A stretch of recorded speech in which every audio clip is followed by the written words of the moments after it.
Thank you for tuning in for a musing from the Blue Wizard, the very first to be released. These musings are part of a YouTube novel, Tales from the Blue Wizard, and are accordingly for entertainment purposes. So do not make any life decisions based on what this episode contains. Fiction is a vessel of truth, but take only what resonates and leave the rest for someone else or another time. Today's topic is time, the first dimension. When we begin to discuss dimensions, we usually start with a point which has 0 dimensions. What follows next is another point, so say the wise, also with 0 dimensions, but which now contributes to the realization of a single dimension, X. Something can be located here on this X dimension or over there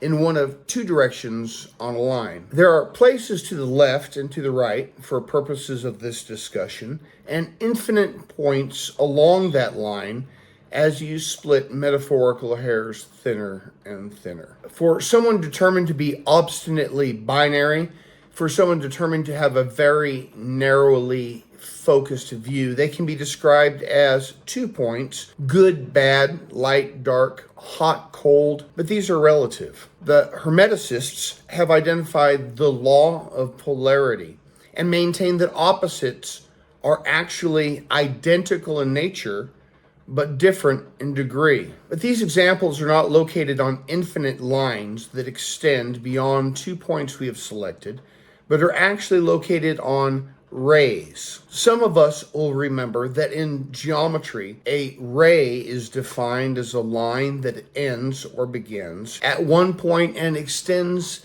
in the other direction infinitely. Some might ask, why would a line be compelled to stop at a point? What conditions would there have to be for no possibility beyond that point? And I would answer like this. As my first example of opposites that are identical in nature but different in degree, I ask you to consider what we describe as hot and cold. We say something is hot or cold, but what we really mean is the amount of heat we perceive in another object or space is greater than or less than the current amount of heat energy we hold within us. Cold is simply not a thing. Cold is how we describe the condition of less heat and ultimately the absence of heat. When there is absolutely no heat left in an object or space, our measurement of heat has hit a point. In our 4D world, we cannot incur a heat debt, although I suppose that is possible in higher dimensions where the rules of nature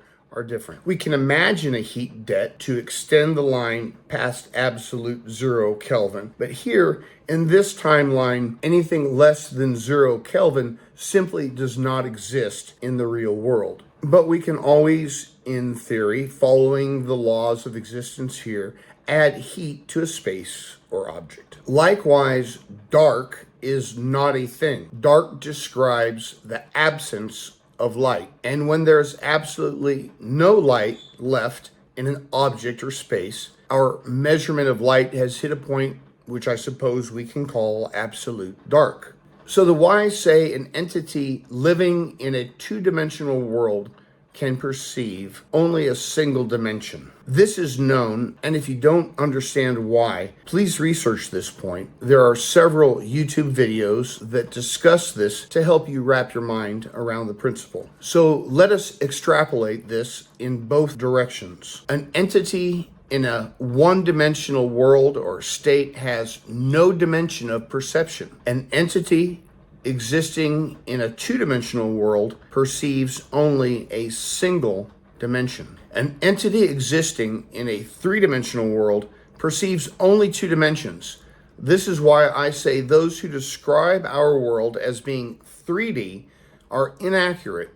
We clearly can perceive at least 3 dimensions. An entity existing in a 4-dimensional world perceives 3 dimensions. That is us, at the fewest of dimensions. Clearly, this world must be at least 4D and not 3D. If we can perceive it, we can measure it, and we measure time as relative as those measurements are. So it seems we have confirmation we live in a world of at least 4 dimensions. Another thought, what is it that we are measuring exactly when we measure time? I was leaning towards siding with those who posit that time is how we describe that rate of natural entropy. The wise say I'm inaccurate on this point, however, more on that later. In any case, our physical forms seem to stop here. Our bodies are 4-dimensional vehicles, but our minds have more dimensions. Superstring theory tells us the 5th and 6th dimensions are where our first alternate worlds or alternate timelines come up. We should really call these time rays, as each has a beginning point, but it is definitely too late to get people to change this term now. So returning to our extrapolation, if we were able to perceive the 5th dimension, we would see a world slightly different from our own, and we would be able to measure the similarities and differences between our world and other worlds moving forward from this point in time. Point in time, because time is a ray, and we can only identify points along this ray. In the 6th dimension, we would perceive all of the possible worlds that started precisely as ours did, with the same initial conditions as this one at the starting point in time. We should be able to compare and measure the similarities and differences of all these possible universes. An entity with mastery over the 5th and 6th dimensions can travel back in time on this or other timelines, or go to any of the multitudes of futures. I believe our minds are entities of at least 8 dimensions, as our mind can conceive of worlds that started differently than this one, which some believe is the 7th dimension. These are worlds in which the beginning was something other than the Big Bang. Worlds that started with a song, for example. According to string theorists, the 8th dimension is where all possible universe histories, each of which begin with different initial conditions and branch out infinitely. They call these infinities. How this 8th is different from the 7th dimension, I am not grasping at this moment, but all of these dimensions discussed so far include worlds or universes in which the laws of physics are the same as we know them to be. Our minds, then, may be entities of 10 dimensions,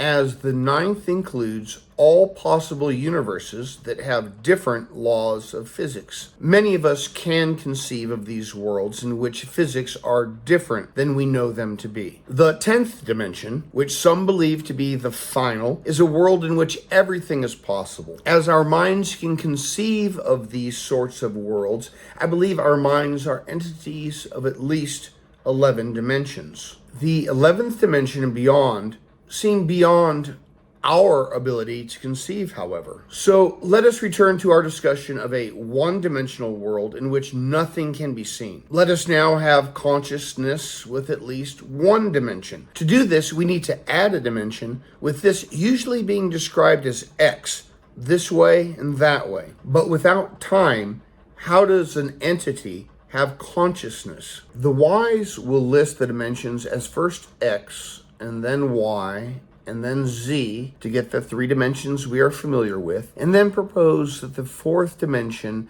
entering the equation is time. Perhaps we have been listing our dimensions out of order. Before the beginning, there is only the all in all, the absolute, the creator, Eru Iluvatar, God with a capital G. In the oddest of places to find truth, I found in the CIA's documentation of an investigation into the Gateway experience a most compelling argument for the existence of an omnipresent, omniscient entity that a lot of people call God. In this document, the writer explains that time is a measurement of change, a measurement of energy or force in motion. Entropy, I suppose, is just one among the many forces measured for the dimension we call time.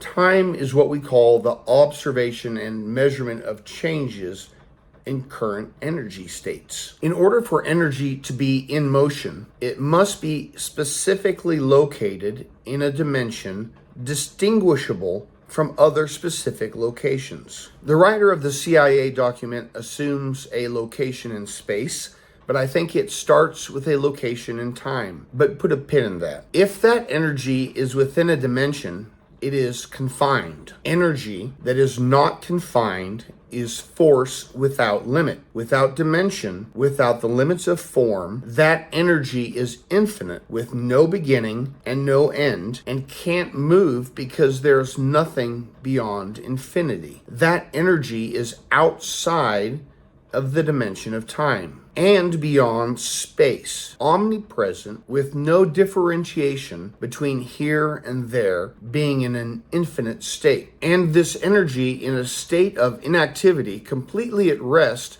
is called by physicists energy in its absolute state, or simply the absolute. As discussed earlier, various names include the source, the all in all, the divine, Eru Iluvatar, God. But I've digressed. Before the beginning, there was only the all in all, the absolute. I propose that the very first dimension that was created was time, and that the creation of this dimension began with, or was immediately followed by, the creation of consciousnesses that we can call spiritual beings, Ainur, lowercase g gods, entities with awareness. Awareness takes in information, compares it to existing information, and then processes any differences as motion within the dimension of time. Time perhaps is a ray with originating point being the creation of these consciousnesses held in the mind of the absolute. I suppose the next step, if sequential, would have been to create a plane